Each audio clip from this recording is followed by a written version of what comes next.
You're listening to Head to Head, a Star Wars podcast. Two fans, two generations, all things Star Wars begins now.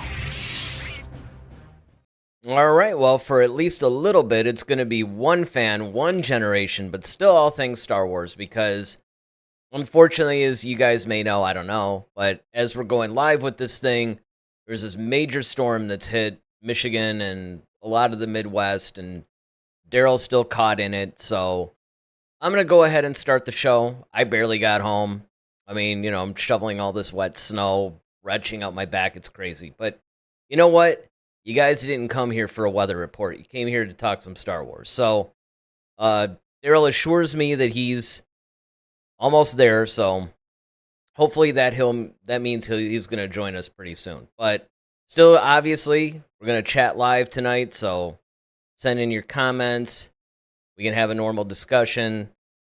It's going to be like a normal Friday night Star Wars show. So with that, there's been a really interesting development in this thing, and that is that apparently there's been new developments with the Acolyte.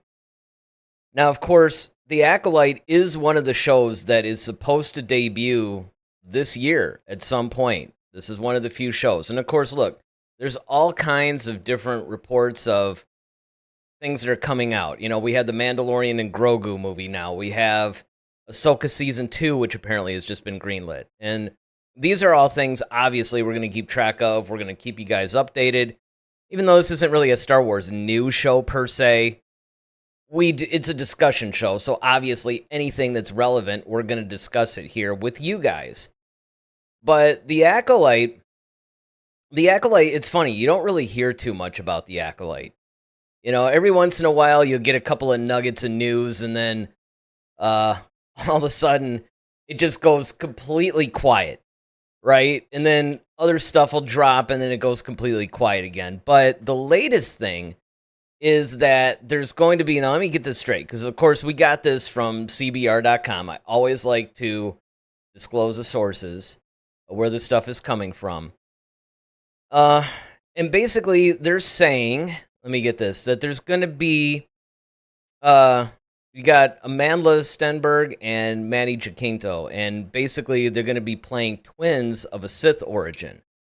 And they're going to find themselves on opposite sides of the whole thing. Now, what's interesting about that is if you guys have been following Star Wars lore at all, you'll know that this is very much a parallel to the Claudia Gray novel Lost Stars. One of the things that was really cool about Lost Stars was you had these two, they weren't twins or anything like that. They weren't even related. It was this guy, this girl. They were basically teenagers during the Clone Wars, and they grew up together. They eventually fell in love, but she went to the Empire. Well, actually, they both went to the Empire, but then he started seeing the evils of the Empire. He splits off. Now they're on opposite sides, right? He joins the rebellion. She's still with the Empire, still waving the flag. So there was a little bit of a tension and drama and all kinds of stuff. And it was brilliantly written. If you guys haven't had a chance to go check it out, you definitely want to check that out. But with this, it looks like we're going to have a set of twins that start out as Sith, but then find themselves on opposite sides of this whole storyline. Whatever the story is, we still have no idea what the story is for this thing. But it's interesting because in addition to doing this, I guess, one of them's going to be tasked with assassinating a Jedi. They're going to have, one of them playing both sides of the character, right? So maybe like a Sith side and a Jedi side. So, we thought that these were really, really fascinating things, and it was a really good rumor. And of course, naturally, this is one that Daryl came up with, so he's the one that's a little bit more versed in this. But I'm going to do my best with it. Usually, I'm the one that likes to ask the questions. And of course, hey, we got, we had the chats. Dragonfly says, hey, so hello, Dragonfly. It's always good to see you. But yeah, let's get into this, guys. And again, if you guys have heard anything about this, feel free to chime in. Let me know what you guys are thinking of these rumors. Because again, The Acolyte is one of those really weird Star Wars projects. It's pretty much done. And yet we've heard next to nothing about this thing. I mean, absolutely nothing. There's all these things that you have about like Andor season 2. You've got, I mean, there's just all kinds of news about all these other projects that aren't even that far along. And yet you have the Acolyte, which is essentially done, is supposed to be debuting this year. And we've heard like really nothing about this project. And that actually makes people somewhat skeptical about it. I mean, I don't know in the grand scheme of things if this is going to be good or not. Because, I mean, let's face it, how many times have we put all our hopes and said, yes, this is going to be the good Star Wars project? And then it's disappointing. So it's like, okay. And then, of course, we do have Daryl with us once again. At least I hope so. Hey, everybody. All right, good. You are there. That's good. Yes. All right, so I was just basically giving everybody a little bit of background about this thing and, how the Acolyte is something that it's done. It's about to come out this year, supposedly, and yet we don't know that much about it. We know things about Andor season 2. We know things about, Ahsoka season 2 was just greenlit. There's like all these other projects that it seems like we have more information about than we do about the Acolyte. And the Acolyte's the thing that's coming out. And I basically, because I think you read Lost Stars, didn't you? Part of it. Okay. But you know the premise of it. And so Yeah. I was thinking that by the way this article describes these twins of Sith origin, and then one sort of goes to the Jedi, and one, it almost sounds like a Lost Stars thing to me. Yeah, I can see why you would say that. That's basically at least that's what I was getting out of. Well, yeah, I think it's going to be cool. What's really interesting about this is that you're going to actually have one person playing both sides. I know. So I think that's going to take a lot of acting range, depending on how deep they want to go with it. And what that even means. Yeah, I mean, because it's essentially you have, you almost have to like play two different personalities, but you're playing your own self, but just on the opposite side. So that's got to be an interesting thing, especially when you come into delivering lines and building up a character and their motivations and things like that. From an acting perspective, I mean, I think that's a cool challenge, definitely. Um, and like you said, much like Lost Stars, and like I said, we've seen the twin thing, of course, with Luke and Leia. So you have that. Now, I don't know. In this case, though, you're going to have, either it's going to be two women or two men, because it was one actor playing, the role. Right. Yeah. So it's not fraternal twins or anything like that. No. So, it's identical, Yep. twins of the same sex. That much we're short of. Also, what I really enjoy about this is that them talking about the actual action scenes and some of this stuff. And one of the things is that one of the other characters has been known to actually win battles without even drawing their lightsaber. Yeah, that was really intriguing to me too. And that was one of those things. See, this is one of the examples of how they do things very sloppily in the world of Disney, right? Because that's where I think they were trying to go with Ezra in the Ahsoka series. Yep. But I don't know if it was part of it was because maybe it's a little out of character, or I don't know, it just seemed like it was clumsily executed. Yeah, he did. Well, Ezra doesn't give you the sense that he's really that powerful, number one. Yeah, even though he should be by the time. He should be. Yeah, he should be. But I mean, he doesn't give you that gravitas like when he, like when you see Luke, you believe Luke can do that in Return of the Jedi. Yeah. Just by how he walked into, Jabba's castle and, Jabba's palace or whatever. He choked the Gamorrean guards, and he just almost like as a wave of his finger, almost very Palpatine-esque when Palpatine, like, I'm not going to need those. And he just took the handcuffs off of him. But that's it though. You just said it though. They actually gave you context. which we know Disney's Right. terrible at doing. They gave you context, they gave you an example, there was foreshadowing there. So by the Hmm. time, right, like by the time Luke is really doing some things, fighting Vader, going up against Palpatine somewhat, you believe that his power increased exponentially between episode 5 and 6. Here, Hmm. you actually have, I mean, look, forgetting the fact that Luke is like the grandson of the Force, essentially, you actually have a much wider period of time between the last time we saw Ezra and where we pick up with him. And they tried to get it to where it was clumsily explained by Balin about how he was talking about, he had a term for it too, and I can't remember what he called them, but it was basically like these Jedi who really didn't have formal training. They Oh they yeah, yeah. basically they picked things up, and maybe they had a Padawan as a master or something, and they weren't really like proper Jedi or something. He had a term Yeah, for it they didn't go. because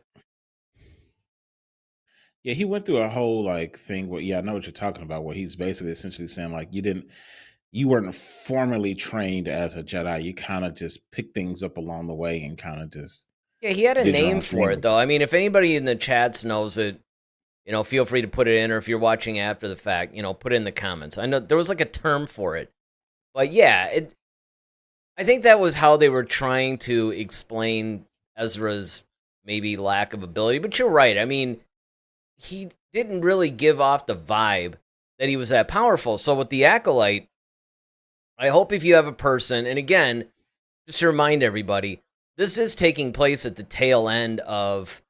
Oh, actually, thank you. You know what? I Vulcan, want to. Yeah, Vulcan, yeah. Well, I Vulcan mean, Jedi. yeah, you said that, and then we had a new Oh, person in the chats like do it at the same time. I want to get this in there because anytime we get somebody new in the chats, I always like to do it. We got Star Wars Eddie with us. So yes, okay, thank you. awesome. Yeah, Yeah, that was thank you. the term. I knew there was a word for it, but yeah, you're Right, right. I we always say mean, we should know that because of our what we do for a yeah, I living. know. I know. But I mean, the But thing that's funny about it though is that with the Acolyte actually taking place toward the end of the High Republic, yeah, I can buy the fact that maybe there's more Jedi that are around that are more Force wielders and say swordsmen. yeah. I mean, it stands to reason, especially some of the people that we've already come to know, even in a short period of time. Like, of course, we know Yoda, but then of course you have Great Storm, you have um, Skier. Yeah. So I mean, we got some powerful people who've been doing some stuff. So I mean, and it's like I said, it's at the height of the Jedi's kind of power too. That's the time period that they're in. So they're pretty much at the zenith, you know. Yeah, that's true. So that stands to reason that that will be, and that's cool because that's very indicative of the time, and you will want to see that reflected. So I Mhm. think that was a smart move on Star Wars' behalf. Yeah, and I mean, again, I hope that that trend continues. I hope that there's a lot of smart moves on Star Wars' behalf. That maybe this series, because again, it's like I said at the beginning of the show before you got here, it's like, how many times are we going to go, all right, man, this is the one. This is the series. It's going to be really good. I mean, look, The Mandalorian, everybody pretty much loved. I mean, sure, season 3 wasn't really the best. They dropped the ball a little bit. But overall, you know, season 3 didn't drag The Mandalorian down too badly. Let me see. Let me get this in here because see, this is what I like. I like it when people are engaging us like this. Star Wars Eddie says, "What do y'all think of Dave Filoni concept art for Ahsoka season 2?" I brought that up at the beginning. Well, I didn't bring up the art, but I did bring up the fact that that was greenlit at the beginning of the show. Hmm. It's admittedly I didn't get a chance to really, look it over. I just kind of saw glimpses of it, but it looks cool. But again, I don't want to get too excited about it because look at how excited we got about season 1. And even though, Right. again, just if anybody hasn't seen our reviews or heard us talk about Ahsoka, we did enjoy it. We did like it. But we also pointed out that it did have a lot of problems. And because of that, it hindered it a little bit. But we both said, I think, at the end of that, that we are very hopeful for season 2, that we're optimistic for season 2, that some of the problems with the writing and the execution, all that, was definitely just a lack of experience on Dave Filoni's part as a live action director, right? Guy's a brilliant animation director, but he still has to learn live action a little bit. And so because of that, we're optimistic, like, okay, he's learned some stuff, right? Because everybody has to start somewhere. I mean, and unfortunately, it's not like Filoni can just go off and make an independent film. He kind of has to practice on Star Wars, unfortunately. So there is that. But yeah, I think that ultimately, again, I'm optimistic. And it's the same thing with the Acolyte. I'm optimistic. Even though, really, do we even get... I mean, there was that trailer that played at Celebration that I don't think was officially even released. Was it? Does anybody know? Because usually we try to do trailer reactions for the Acolyte. You talking about for Ahsoka? No, Acolyte. Oh, Acolyte. Oh, yeah. No. Yeah. So we don't even really have an official trailer yet. What did they even say the release date? See, this is how much we prepare on this show. And well, no, they still haven't given us a concrete date. Which, I mean, I could, in some ways, I could kind of understand. I mean, granted, Acolyte was done, before the writer's strike, if I'm recalling correctly. Like most of at that point had been like maybe in post production, if I'm not mistaken. By the time the writer's strike hit. Yeah, I don't think the writer's strike would have affected the Acolyte. But I mean, it could just on release times, just simply because everything had to be shifted around after, you know what I mean? So that might play a role, but I know right now they're still saying it's just scheduled for 2024. Well, and to that end, Monday's show, we're actually going to go over all the projects that are on the slate for 2024. We're going to go into each of the shows and the likelihood of their, when are they going to be released, the likelihood of them being released when they say they're going to be released, because, you have to say that with Lucasfilm now. Star Wars Eddie he says, I'm excited to be moving further back in the timeline with the Acolyte. And yeah, that's one of the things that hands down, because again, this is going to be the first time for people that haven't quite locked in on this. This is the first live action depiction of the High Republic. Now, even though it's toward the end of the High Republic era, it's still within the High Republic era. So that should be exciting. Yeah, I mean, the other thing about the Acolyte that boasts some hopeful, good news is the fact that they're actually kind of, because we often talked about the dueling, right? We talked about the dueling of the lightsabers in the prequel trilogy versus the original trilogy versus the sequel trilogy. Mm-hmm. And everybody, heralds that the prequel trilogy is like the best for the, lightsaber battles. Well, of course, once again, the Jedi being at the height, and this is prior to the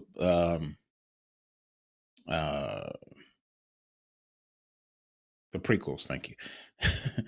Prior to the prequels, these lightsaber battles are actually more or less been predicted to be like some of the best yet. Well, they have to be. They're at their zenith. And that's what I'm saying. That's what I'm saying. Like they have to. It begs the question: are they getting Nick Gillard back? Are they getting Is that because I know they're saying there's a lot of martial arts being involved in this as well. So not only are we just going to get lightsaber duels, you might get some really good stuff as well. Well, I hope so. I mean, I really honestly hope that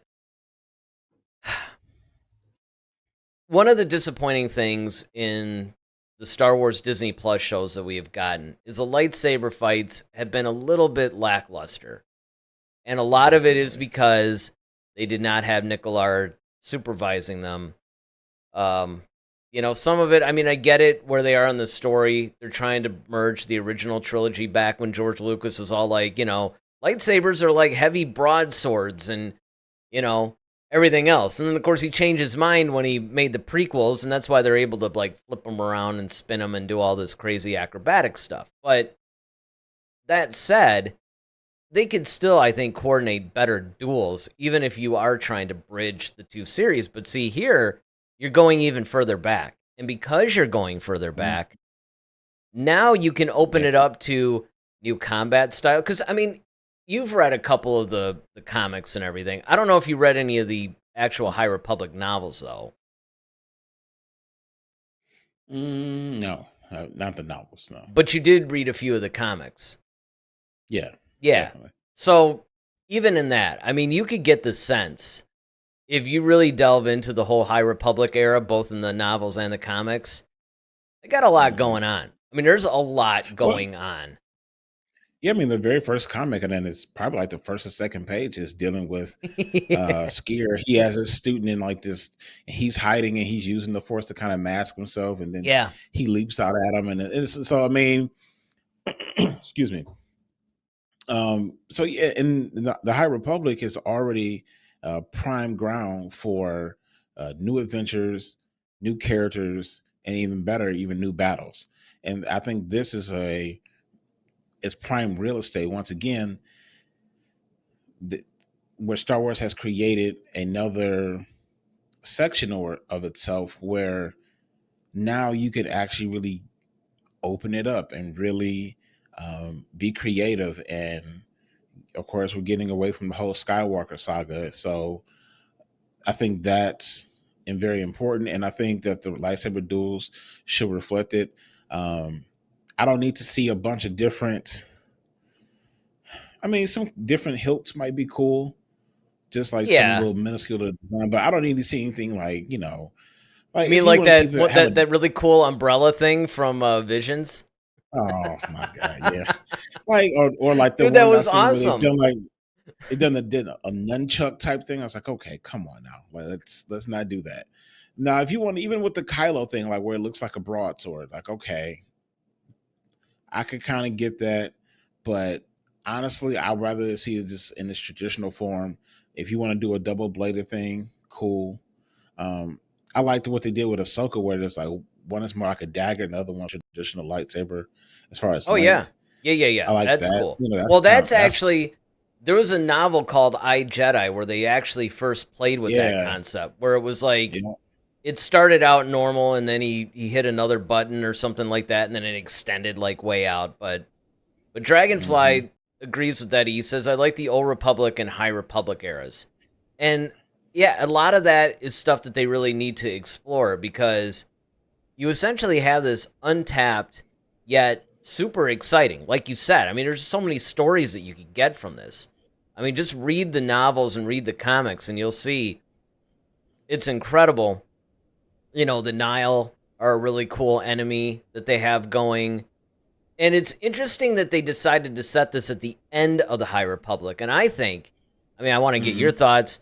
I, of course, want to get everybody else's thoughts that are on the chat right now. But my personal opinion is they chose to do it toward the end because they did not want to get too far away from the proper era that we're used to.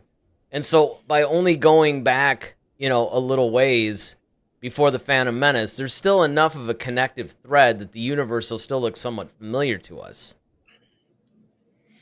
Yeah, I mean, in some ways, I think that's cool, and in other ways, I think it's kind of cheesing out because I think you're robbing yourself of the opportunity unless you plan on really going back further into the High Republic, which I'm sure we're probably going to get, it I think depending so. on I think so. you I think know. that this is just like the introductory period. But I'm really interested in the time frame because, as ever mentioned, we see the Jedi at their zenith, Mhm. and remember the Star Wars shorts that we used to watch, and they would like be like like 10 minutes or something like that of the Oh, Clone less than Wars. that. Oh, you talking about the Clone Wars one specifically? Because then there were those other ones. Um, wow, what were they called? They came out after like episode 7, I think. They were released on No, no, no, YouTube. no, not those. Not, but you know No, I'm what I'm talking about talking like about. wait, You're talking yeah, about the yeah, the Clone one, Wars ones. The little yeah, like like when they yeah. were actually Yep. when they weren't even that's animated, it was more like a Right. cartoon type thing. See, the force powers that they displayed on that was really cool. Oh And I yeah. feel like this is the prime era where we need to see that. And I think technology has evolved to the point where you can actually show them doing that type of stuff. Yeah. Yeah, I agree. I think so. Star Wars Eddie says, I want to see the Mandalorian War. He's talking about with Revan. Mm, Yeah, well, and again, see that's another thing where I agree how they're cheesing out, because there's enough from Knights of the Old Republic to a lot of the other Old Republic things. You know, you got people in here already mentioning like Revan and Mandalorian War and stuff like that. I mean, these are things that even you don't even necessarily have to be hardcore to know, right? Like you could mhm, actually be somewhat, maybe not super casual, to the point where you're like, is this the one with, not like that. But mhm. if you're basically somewhat engaged in it, but maybe not super hardcore, a lot of people know this stuff. They could easily go back and start making content, whether it's on Disney Plus, whether it goes to films.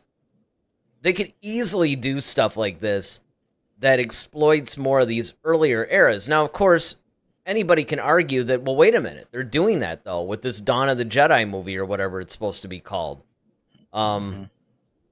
the James Mangold one Yep. that's supposed to talk about how the Jedi The started or origin. whatever. And what's funny was that was what Benioff and Weiss. It's funny. Benioff and Weiss recently did an interview talking about their failed Star Wars film. And Mhm. more information has come out where, once again, Kathleen Kennedy basically shot down what it was they were trying to do. And they were trying to go back, as we all thought, to essentially not just the Old Republic, but like way back to the beginning. So it makes me wonder what James Mangold proposed that's different from what Benioff and Weiss proposed. But either way, I think that there's Mhm. enough evidence that, yes, there is definitely an audience for a lot of these earlier eras of Star Wars. And you know what? It's the easiest way to expand the storytelling. I mean, the other way that we talked about was Thrawn. Much like those Mhm. novels, the Thrawn Ascendancy novels, if you actually do those, they don't even, I mean, they're taking place like around the time of the Clone Wars, but it's completely about the Chiss and a lot of their politics and their enemies and things that are happening in the unknown regions that have nothing to do with the core worlds. And I mean, it's totally engaging. And I mean, other than like Thrawn and Eli Vanto, you really don't recognize any of the other characters in it. But yet you're sucked in and it feels like Star Wars. And that's the difference. They have to start creating stuff again that feels like Star Wars. Yeah, no, I completely agree. And I think when you that I would say that's the most exciting part about them going back is because now we're hoping what kind of creative characters are we going to latch on to? Hmm. Like from the sequels, I can't say there's too many characters that we really just like flat out just love. Like okay, yeah, Adam Driver as Kylo Ren, he has some cool moments, but he wasn't. I don't. He's not iconic though. It's not like how Yeah. Harrison Ford or Well, that's Carrie because Fisher. Well, I'm just saying, like, I guess what I'm saying is like they didn't have the same. Put it to you this way: when you saw A New Hope in '77, and you're like 7 years old or something like that, right?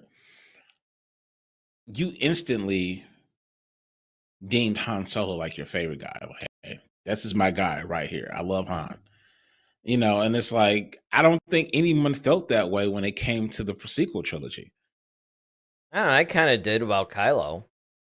I did. I I mean, latched onto him right away. And I was, obviously significantly older. I can tell you this.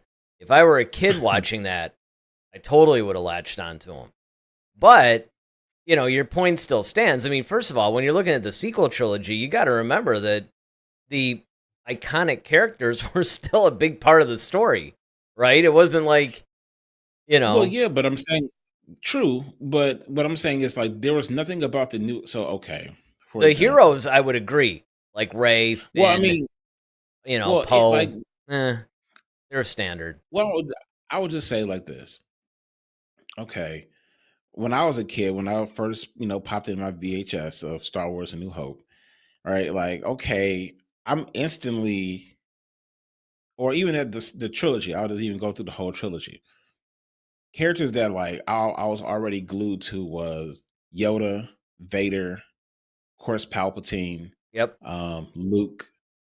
So I like was really invested in them. I didn't feel invested in any of the sequel characters. Well, that's I because mean, of the I thought some writing, of I them were think, though. cool.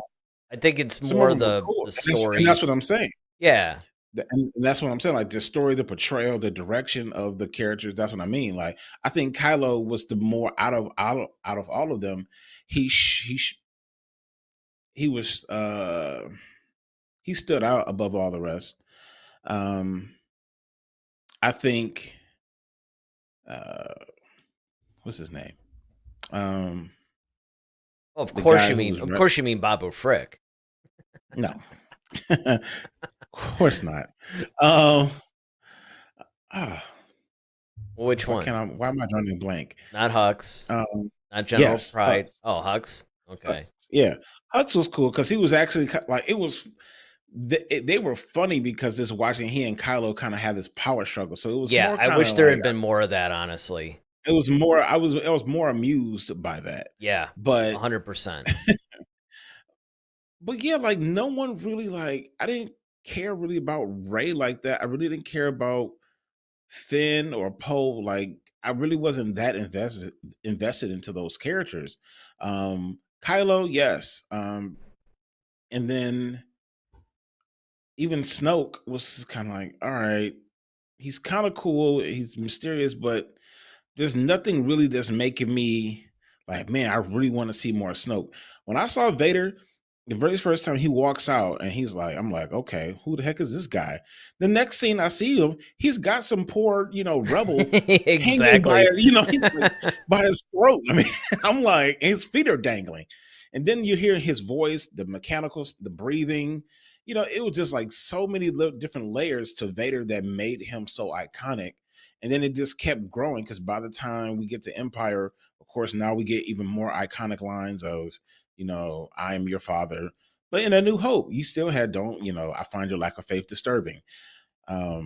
Well, there was definitely So cool there, moments, and I think what you're saying, and I mhm, 100% agree, is that there were a lot of characters maybe that showed some promise, but none of them yeah, unfortunately delivered on that promise, delivered. and it's because Exactly. of a lot of these external factors. Because it's true. I mean, other than Kylo, for me, it was kind of like, all right, these guys are cool, but get back to Han or get back to Luke or that's pretty Yeah. much, we wanted to see more them interacting with those characters. So basically, Star Wars Eddie agrees with what we were saying before. He goes on to say the Darth Bane trilogy by Drew Karpyshyn was my favorite from the Old Republic. Yeah, of course. That was just amazing. Would love to see it adapted. And that's another whole thing, right? The whole Darth Hmm. Bane trilogy. You can even Yeah. go The for the Rule of Two. Plagueis novel. Yeah. That whole Darth Yep. Plagueis novel would be great. I mean, there's a lot of stuff like in that area of Star Wars lore as well that could also Absolutely. be mined. And I guess that's the frustrating part about being a fan right now is that, and we'll see with the Acolyte, because they're starting to jump on board with a little bit of that now. But it's like, no, I don't need another Ray movie. You know?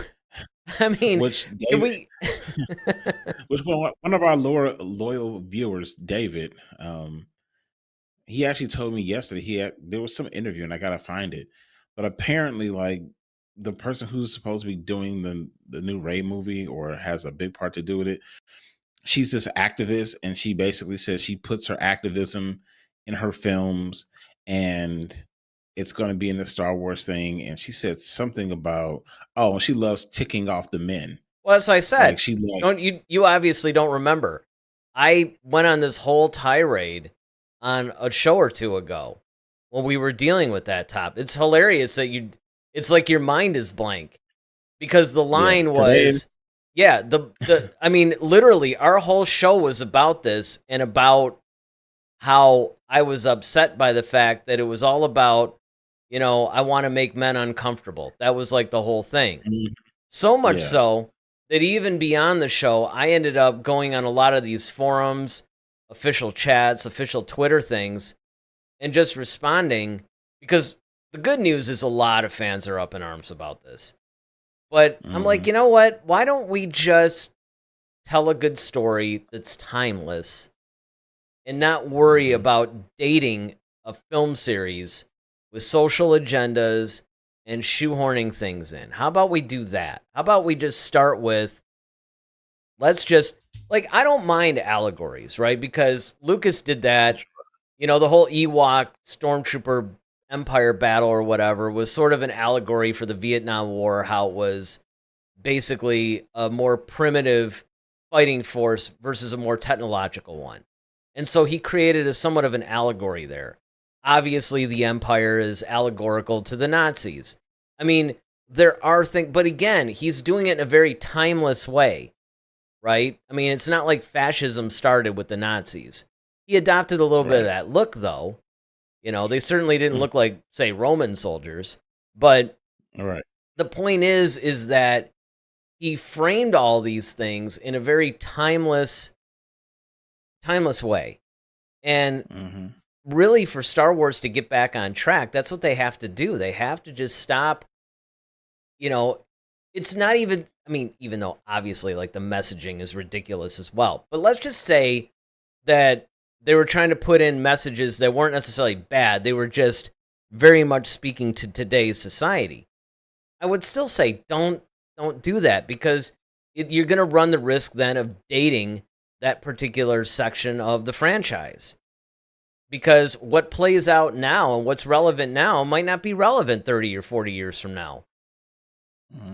And so it's a mistake to actually start putting things that are too reminiscent of what's going on in society today and just using, and it's like, if you want to do that, go do what Zack, even though I'm not saying Zack Snyder's putting messages in his films or anything like that, but when he wasn't able, like when Lucasfilm basically said, you know what, no, we're not going to make this story, he said fine. He basically just stripped all the Star Wars out of it and made Rebel Moon. Now, of course, if you guys missed it, we reviewed Rebel Moon. You can go back into our playlist and you can check out a review of that. But the point is, he wasn't trying to soil Star Wars. I mean, he was, because he was trying to, make the movie. But the point is, he was like, fine, I'll just make my own movie. It's like if these activists or something want to do that and make very heavy, agendaized sci-fi, then go make your own movie and do it. Don't mess up the franchise. Don't mess up.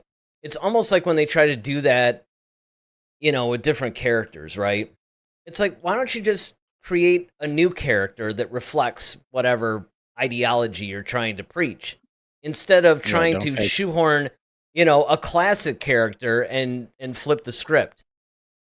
Right. Now Chewbacca feels like, oh, well, Wookiees are like, people are prejudiced against Wookiees or something like that. Like, okay, like that was never Chewbacca's thing. Like, you know what I mean? Like, you don't make him have this all of a sudden this social political issue. Right. We're just trying to cram all that stuff into there, because again, if you want to do it in an allegorical way, then fine. But even then, you still run, unless it's a timeless thing, you basically run the risk of dating the franchise. And so if that continues and this Rey movie is made and it's very obvious, then it's going to fail. And they really can't afford any more failures right now. Now, it sounds like that, at least with the Acolyte, I don't know, that one seems to be safe from any of that stuff, from any of those kind of influences. At least, you don't remember anything, do you, that was... Well, I know that, if I'm not mistaken, because this is Heather Headland is supposed to be doing this one. And I think there's supposed to be like a heavy female influence. Well, yeah, I mean, look, there's the Force is female. I think isn't it Leslie Headland? Leslie Headland. Yeah, I mean, and I know she's sort of like, she's similar to this director of the Rey thing, but she's a little bit more. She's at least a really big Star Wars fan. That was the one thing that's at least somewhat encouraging, is that she's a legit Star Wars fan. Mm-hmm. So I mean, I can't. With her, I think the worst that we're going to see in the Acolyte is maybe, I don't know, maybe the worst that's going to happen is there'll be a little things where you're just kind of like, okay, whatever. But there'll be enough that's really good and on point that it'll be fine. Yeah, I hope so. I mean, I hope they really don't, ruin it. And Yeah, that's the goal, right? Like it used to be that we were all excited, like, oh, a new Star Wars thing. Now we're kind of like, ooh, I hope they don't ruin this one. well, and this is what, because I think the Acolyte, this is what I love about the whole premise of it, is that, and I've mentioned this before, is the fact that we've always seen things happen from the hero's perspective for the most part. We've Right. always seen things more on the Jedi, the evolution of, some character on that side and them finding their way through the forest, but we never see anything on the Sith side of things. And I think we're going to get more of that in the Acolyte. We're going to actually maybe delve a little bit deeper into what their training, what their struggles are as they try to become a Sith Lord or something like that. So I think that's really, really something that's unique for Star Wars up until this point, because we haven't seen it. Well, so I mean, we veered way off on this. Well, sort of. I mean, we're talking about the topic, but we did start out talking about some of the details about this, like dual, this character that has a lot of duality to them. Is there anything else? Did we not talk about anything? I mean, is there anything else in that article that maybe we missed? I don't have it open right now. I just I decided, I was doing that for a while, but I remember there was a couple of times where some of them were, what I need to do is get another computer that I have, to have all these like additional, because I was doing it on the same one that I was streaming, and it's like, oh man, it's like taxing the system, and that's when we would start having issues, is if it gets bogged down. So I figure, you could be more the guy that has that stuff open, and of course, if you guys in the chats have anything additional that maybe you guys found out that you want to share, that you read somewhere or want to bring it up for discussion, that's cool too. Well, it says these backstories haven't been officially confirmed yet. The claims align with scenes from the Acolyte Star Wars Celebration teaser, which I don't recall seeing. We did. We showed it. You and I watched it after we did the show on Celebration, and then we basically watched it afterwards. We didn't watch it during our actual show, but we were one of those things where we were still on and just talking about stuff, and then it came through and it's like, oh, let's check it out. And we checked it out. And it was cool. It did look cool. It looked promising. It looked like, okay, they're on the right track. At least as much as you can get from a teaser trailer, right? Because, you don't know. It could be like Rogue One. Maybe 90% of what we saw, and it's not even in the thing, right? There is that. Yeah, they got some cool things. Like I said, they're trying to borrow some of the choreography inspiration from the Qui-Gon and Obi-Wan battle against Darth Maul as far as a lightsaber duel. They're talking about the characters' names also remain a mystery for now, with two exceptions being Wookiee Jedi Master Kelnica and Marilyn Jedi Vernestra Rowe. Of these two, only Rowe is an established character having previously popped up in the High Republic book, like Out of the Session to Disaster. So I like to the characters, like I said, from the High Republic books, even though I haven't, read everything, but I haven't read as many as I would have liked to. I've read maybe 2 or 3 High Republic novels. I have read a number of the comics, but those are the only novels I actually read. But it's interesting how they're doing the phases of the High Republic, because, and by the way, this is relevant to this topic. I think they made the announcement that this is going to be the final run for the High Republic comic series. that this final Mm. phase is coming out this year, because they're actually about to, and we're going to talk about that a little bit on Monday's show. I don't really want to steal the thunder away from Monday's show too much, but obviously we're going to continue our discussion on the Acolyte. There's some things about the High Republic that we're going to talk about on Monday's show, and of course a few other things. There's Skeleton Crew. There's some things that are slated to come out in 2024, and we're going to talk about them. But it's not just going to be the Disney Plus shows and well, I don't think there's any movies coming out, but there's going to be some games. There's going to be some other things that we're going to talk about as well. So you are not going to want to miss that when we do that Monday night at 8. But in relation to that, because they're winding down the High Republic, it makes me wonder now if they really stop. I don't know if they're going to stop the novels anytime soon, but if they start to, let's just say, cap off the High Republic era as far as storytelling for a while, maybe they do continue that in a series. Like, obviously, we don't know how many seasons the Acolyte is going to go. I mean, it could go they average, 4 or 5 seasons on these shows generally. So maybe they go backwards. Yeah, I mean, I think it would be cool. I mean, especially we could see like the Old Republic. I know a lot of people don't want to say that. And I know, I think Dragonfly and Eddie both were talking about, like I said, Old Republic stuff. the Old Republic, the stuff with Bane, stuff with Revan, all that stuff. And like it's a gold mine full of stuff, Well, and it needs to come out. Mangold. Mm-hmm. It needs to come out. It needs to, because there is so much backstory. There is so much content right now within the games, within some of the books, within just a lot of different things. Obviously, like you said, this James Mangold movie that's coming out, they're really building up a lot of framework. So again, I mean, a lot of people beyond just the hardcore fans, a lot of people know about all these characters. And they really need to start creating more live action content. Or even animation. Like, even if they came out with a full-blown High Republic animated series, I think it would go a long way to giving us a new sandbox to play in when it comes to Star Wars. Oh, yeah. Hands down. Yeah, well, all right. Anything else in the article? Because that's basically what we base this whole show on. Yeah, I mean, that was pretty much it. But I think it was just cool. It gave us an opportunity to talk about some of the rumors, but then also kind of talk about what we're kind of looking for to the Acolyte. It's kind of always kind of refreshing our mind, because it always kind of just slips in there. We hear about so much about Andor and Mandalorian and Ahsoka, because those are bigger shows. But not Mandor. Mandor.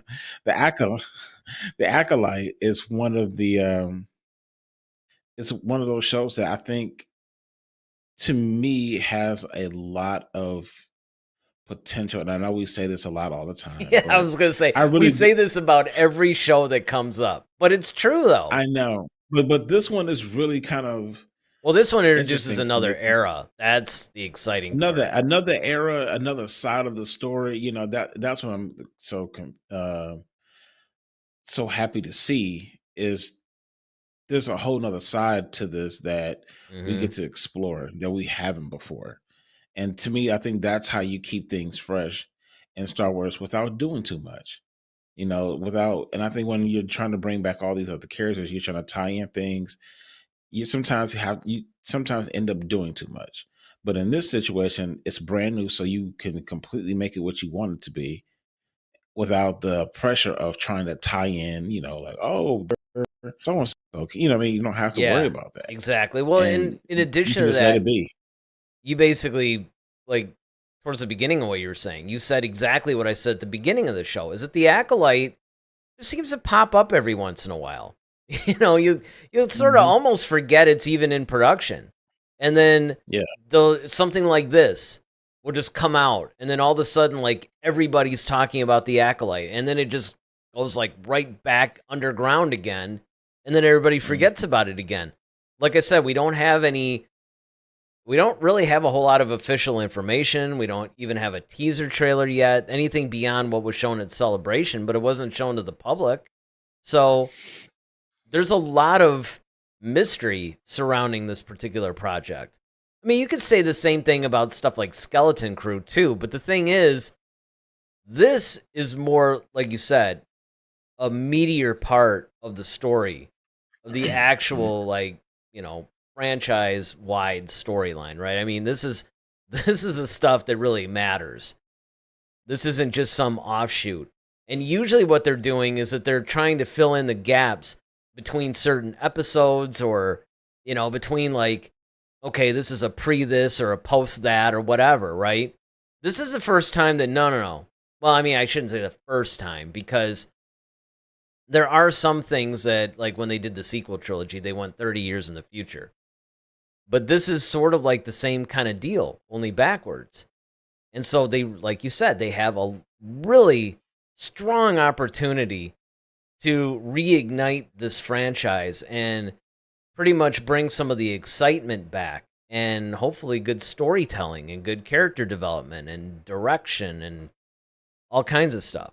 So I'm really hoping that, okay, this, because again, they keep, not that I want to keep harping on the agenda part of it, but it just blows my mind and just shows you where Kathleen Kennedy's head is at, because she brings in all these like ultra feminist, directors, like female directors, to do something. Yet an absolute amazing female director like Bryce Dallas Howard has yet to get her own feature.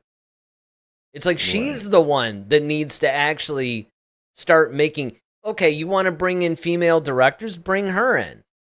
Because that was something that I answered on, somebody was actually talking about, they answered one of my posts where it's just like, well, the idea is a female director, maybe you feel threatened by it or whatever. I'm like, I feel threatened by it. Bryce Dallas Howard is one of my favorite directors in modern Star Wars. Where's her movie? It's like, but the good news, though, is that with the Acolyte, I think with Leslie Headland, we seem to be getting a balance between what Kathleen Kennedy wants to do and then what the fans actually want from Star Wars, which, again, is nothing more than good, timeless stories. I mean, it's almost like if you say you just want timeless, good storytelling, then all of a sudden you're like anti-woman or something. It's like, no, that's not it. Well, you just don't like strong female characters. It's like, what are you talking about? Look at the entire franchise, starting from the original trilogy with Princess Leia. What do you? Star Wars is actually one of the first things to bring us those kind of characters. True. And they still do. So I just think, we don't have a problem with them being strong. We just have a problem with how they're being portrayed as strong. Yeah, it's kind of like they're almost like pseudo males or something. They're not. Yeah. That's the difference between the way that they had been portrayed up until maybe the last 5 or 6 years. Yeah, exactly. Well, we'll see with the Acolyte. And I mean, honestly, what was her name in Shin-Ti? Is that the one in Ahsoka? Oh, yeah, I know it's Shin. I think it was Shin-Ti. It's like, yeah, see, this is what happens, man. It's like you said, I mean, one of the nice things about this whole show is when we do the Friday show and it's at 11, it's like, okay, everybody can just kind of chill. We're all like, chilling out together on a Friday night. But the problem is that sometimes the brain starts to fall asleep a little bit. So you'll notice that we forget. Yes, because we've been working. We have a harrowing almost car accident on the way here. So it's kind of like, because that's both of us. Well, and then not only that, then I'm shoveling all this like heavy wet snow, and you're just kind of like, okay, great. This is how all these guys over 50 like have heart attacks, right? So I'm just sitting there like shoveling, going, okay, this is the one, but pretty much a lot of times I find that the Friday shows sometimes will forget more names than the Monday shows that are earlier. But yeah, I'm pretty sure it was Shin-Ti. She was actually, I thought, portrayed great. Yeah. Yeah, you could definitely tell that she was a strong character. She was rough around the edges, and she needed Balin to kind of like still got her, but she was still formidable in her own right. You could tell she had like she's one. I can't wait to see more of her. Actually, I don't mean that the way it sounds. But you know what? You know what? Actually, that really so to me, and you probably will agree with this. The one of my second favorite female characters is actually Fennec Shan because she reminds me Oh of yeah. almost like a darker version of Leia. Like if Yep. Leia became a bounty hunter, like that's Fennec Shan. Yeah. No, I totally agree. 100%. I think the Night Sisters are awesome too. Um yeah, there's a Asajj lot. Ventress, love her. Oh man, Asajj. Now see, Asajj Ventress is probably one of my favorite all-time female Mhm. characters in Star Wars, hands down. Just We probably should do a completely. show on that Yeah, about we that. actually should. In the spirit of the And modern talking, world. right? Yes. Like our top 5, keep it 5 because then it becomes a Yeah. little bit difficult. Our top 5. That's what yeah, we should do that. We got to do that like, I don't know, maybe next Friday or something. Like one of the shows coming up. We got to do like our top 5 favorite female Star Wars characters. That would actually be awesome. That's a good idea. Look at this, guys. We're producing on the fly here. All Hmm. right. Well, I think that pretty much wraps things up for tonight's show. So hopefully you guys have gotten something out of this whole Acolyte discussion. I know, it's hard to talk about the Acolyte because there's almost no information. Any information that does come out like this is pretty much like well-placed rumor, right? So it's not 100% officially confirmed. But like I said, the more stuff that comes out, and you've said the same thing, I think that there is a reason to be optimistic about this show. And I know we say that about them all. I know we're kind of like Lions fans that way, right? It's fitting because they're about to play their first playoff game. Yep. It's kind of like, all right, man, this is gonna be the one. This is gonna be the show that. I mean, I think the difference though between the way I was maybe a couple of years ago and the way I am now is it's really more of cautious optimism. I'm optimistic, but I'm not surprised if it doesn't come off. But I really do hope, based on what you said, the whole premise of, okay, this time we're seeing Hmm. things from a more Sith perspective. We're seeing some of the struggles, some of the differences, what's happening on the more villain side of things. We're exploring the dark side of the Force a little bit. We're exploring the High Republic era. There's a lot to this that I really hope and pray that they don't mess this up. Yeah, I mean, absolutely. I'm with you 100%. We all can just wait and see. That's all we can do at this point. Yeah, well, And that's okay, that's pretty as the much how it information goes. feels the same, we can put the pieces of the puzzle Yeah. together. So Yep, and that's what we continue to do. I mean, this is basically a discussion show, not a news show, but we're just like you guys. We're trying basically to just figure it out. we're hosting the party here. That's pretty much what our channel is all about.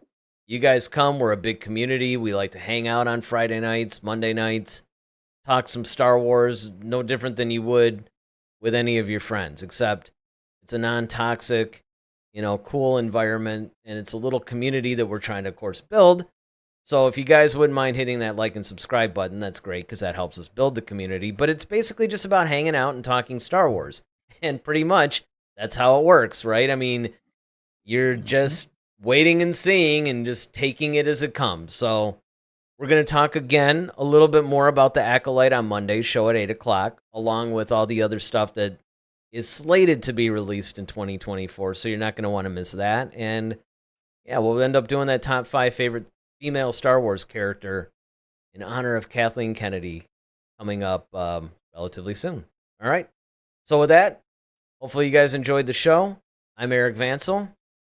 I'm Daryl Sanders. May the Force be with you. Always. Head to Head, a Star Wars podcast. Be sure to follow us on Twitter at HeadToHeadSW. Submit your questions for our next show. Visit our official website at headtoheadswpodcast.com. Until next time, may the Force be with you, always.